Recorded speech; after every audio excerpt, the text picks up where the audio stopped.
Magandang araw mga ka-solar. Nagbabalik ang inyong ka-solar, si Solarens. Okay, so ngayon, meron tayong complete setup ng isang hybrid on and off grid na solar power system. So ito yung ating solar power inverter na 10 kilowatts.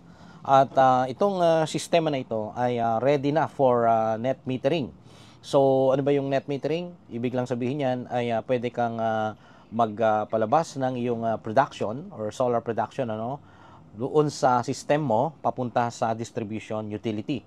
At merong certain amount na babayaran sa'yo in the form of crediting system. Hindi yung actual na cash or money ang ibibigay sa'yo. Instead, magkakaroon lang ng offsetting. Kaya yun tinawag na net metering and crediting system. Okay. Ngayon, ang tanong ng ating isa sa mga followers sa Facebook ay pwede raw bang gumana? Meaning mag-ooperate ba yung microinverter natin? Case na halimbawa, iyan ay naka-off-grid. Okay, kung ibig sabihin, patay ang ating connection sa distribution utility, pwede pa rin bang gumana yung microinverter? Bago dyan, sagutin muna natin yung katanungan na bakit pa tayo naglalagay ng microinverter? Anong case na pwede tayong maglagay ng microinverter? Just to emphasize na yung kakayanan ng inverter mo, kasi nasa loob niyan may solar charge controller, ay pwede pang i-max out. Okay, ano ba yung ibig sabihin i-max out? Ito 10 kilowatts. Ngayon, ang kayang ipasok diyan na solar panel through MPPT or yung maximum power point tracking na solar charge controller ay 13 kilowatts. So kung puno na yon, ibig sabihin na utilize mo na yung 13 kilowatts, saan pa tayo pwedeng maglagay? At paano natin i-connect, paano ang setting natin?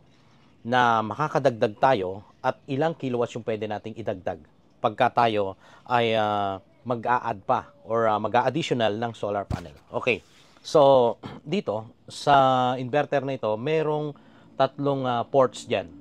Ports meaning terminal, parang sa seaport, meron kang airport, ganun din yan.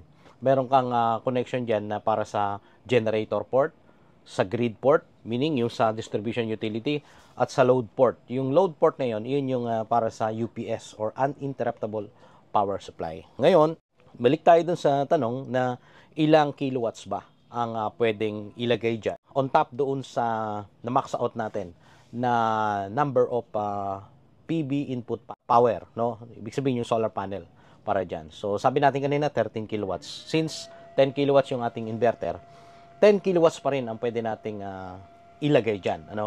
At yun yung i-connect natin sa generator input. Ngayon, bakit pa tayo maglalagay ng supply sa generator input through microinverter? Okay, naglalagay tayo dyan para i-charge natin yung battery bank. So, ibig sabihin, kailangan marami kang battery bank. Pag marami yung battery bank mo at gusto mong ma-utilize fully, or full utilization, ay kailangan magdagdag ka ng solar panel. Kasi magiging useless yung laki ng battery bank mo kung hindi mo naman mapo-full charge yan. At syempre, hindi mo magagamit pagka ganun. Kasi hindi niya makukuha yung full charge kung sakali na i-connect na natin yung 13 kilowatts na ito at sa dami ng battery bank mo, hindi niya kayang i-full charge. So, yun yung tinatawag na underutilization. Okay? Kasi pag sinabi naman nating underpower, hindi po pwedeng mangyari yun. Kasi kung halimbawa naglagay tayo ng 10 kilowatts na inverter at yung kayang paandarin ng na appliances sa iyong bahay ay 9 kilowatts lang. So, ibig sabihin, mas mataas pa rin yung iyong inverter. Kaya mo lang naman nilalagyan ng maraming battery, para maging dependent ka na dun sa battery mo at kung sakaling magkaroon ng brownout ay meron kang huhugutin doon sa battery, and since marami kang battery, kailangan mong damihan din yung solar panel. So para ma-solve yun, kailangan mong dagdagan ng solar panel, at doon mo ipapasok sa generator input, and gagamit ka na dyan ng micro inverter. So ang aking ginagamit na microinverter ay 2 kilowatts lang, 2 kilowatts. Ibig sabihin, apat na module yon, apat na module, kanya-kanya, at hindi naka-series, instead naka-parallel yon. Apat, dahil yung mismong microinverter natin ay apat din ang MPPT sa loob nun. So, ipapakita ko sa inyo muna yung microinverter natin at ipapakita ko yung actual na operation and setting.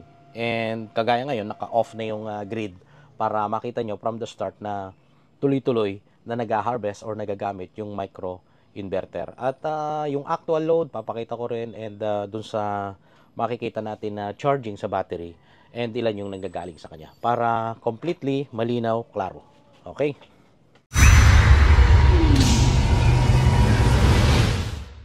So, ito yung inverter na sinasabi ko, no? Nasa likod nito yung specs. So, ipapakita ko yun mamaya. Kaya lang, gusto ko lang maipakita sa inyo na pagka naka-green yan, ito yung light indicator, ibig sabihin yung green yan ay nagpa-function at medyo mainit-init nga habang hinahawakan natin. So, ito na yung AC side, trunk cable na yan.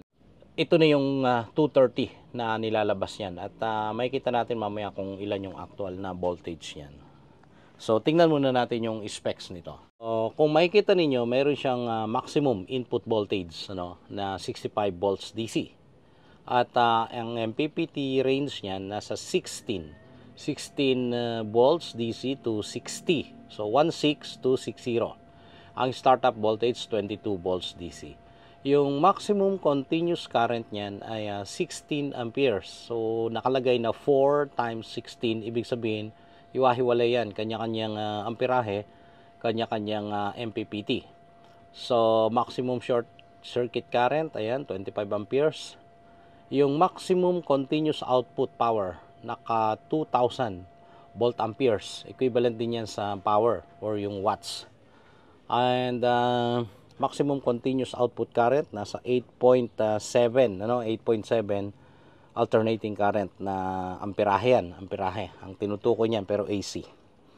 Ngayon, pagdating sa nominal output voltage, ayan, nasa 230 to 240. Nominal output frequency, ayan, 50 to 60 pero 60 ginagamit natin. And yung peak conversion efficiency nasa 96.5. Big sabihin, hindi natin makukuha yung 2,000 watts or 2 kilowatts. Which is okay na kasi talagang may ganong losses. Ayan, ang enclosure niya or ingress protocol IP67. So, ito na yung topping natin PB3 and 4. Ayan, so 3, 4, 1 and 2. So, hiwa-hiwalay yan. At yun nga, yung sabi ko, since hiwa-hiwalay, kanya-kanyang MPPT. Tingnan muna natin yung ating solar panel. So, apat na 500 watts ang ginamit natin. At ang BOC niyan, kung makikita nyo, nasa 40.1. So, ang kinakailangan lang doon para ipa-start nyo yung MPPT ay 22 volts. So, pasok yan, 40.1. At ang maximum na nakalagay doon sa microinverter ay 60. Pasok pa rin yan.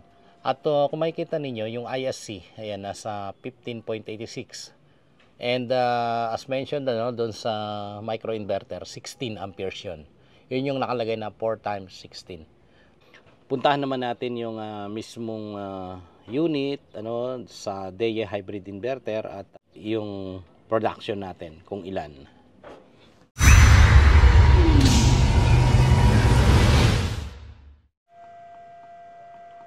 So, ito na yung output niya, 230.4. Yan yung mula sa DC conversion, okay? Amperahe na yan, DC conversion to AC. Kaya meron tayong nakikita na 230, 230.4. Ngayon, yung amperahe, andyan din. Ayan, 4.2. Pero yung max niya, nasa 8.7 amperes. At ito na yung power natin ngayon, nasa 963. Ngayon, puntahan natin itong inverter mismo. May kita ninyo naka-off grid. Kasi ito na yung highlights dun sa tanong na kung pwede daw ba na naka-off grid at mag-function yung ating microinverter. So, maganda yung microinverter, kasi kanya-kanya yan. At nakikita natin na mayroong harvest. Kanya-kanya. Ibig sabihin, pag natakpan yung isa, gagana pa rin yung tatlo. Kasi apat na solar panel yan, 500. So gagana pa rin yung iba. Kung halimbawa may shading sa isang side. So yun yung kagandahan nun na naka-parallel. Okay, so ito, naka-off grid, yan yung sa DU dahil nga nakababa, no? Ito yung ating DU, nakababa yan. At wala tayong supply from grid. And tingnan natin, nasa 974 watts, okay? So, yan na yung hinaharvest ng ating microinverter. Ngayon, ilan yung pumupunta sa battery? Okay. Sa battery, pag sinama natin itong nasa solar panel niya, yung kanyang nakalagay na para sa sariling MPPT niyan, merong 1.1. At 2 kilowatts. Pag naka-negative, ibig sabihin nagcha-charge yan sa battery. Nasa 2 kilowatts at may konting load yan, nasa 140. Okay, so ngayon, dun sa settings, wala naman tayong masyadong settings na ginawa. Ayan. Ito kung makikita ninyo dito sa Genport, pinuntahan natin yan, ito, hindi natin pwedeng pagsabay-sabay niyan, tatlo na yan. Genport, smart load, at saka yung micro inverter input, no? Dahil one at a time ang function yan. Kaya ngayon, naka-tick mark yung ating micro inverter.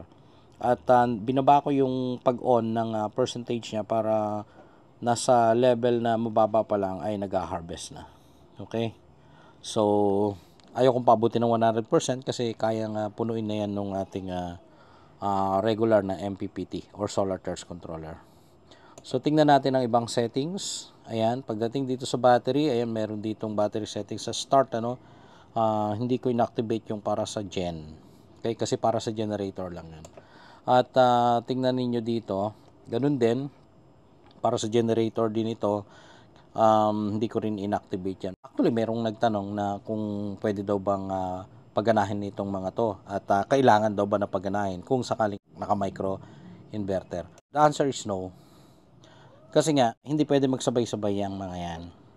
Itong function ng generator input, smart load output at saka micro inverter input. So, kung limbawa ito ang gagamitin natin, may supply tayo from generator, ayan, ay saka pa lang natin i-activate yung mga na pinuntahan natin kagaya dito sa startup, dito sa battery, ayan, yung percentage na yan, plus yung dito sa may system work mode sa time of use. So, yun lang mga ka-solar. Yun lang masishare ko about microgrid inverter.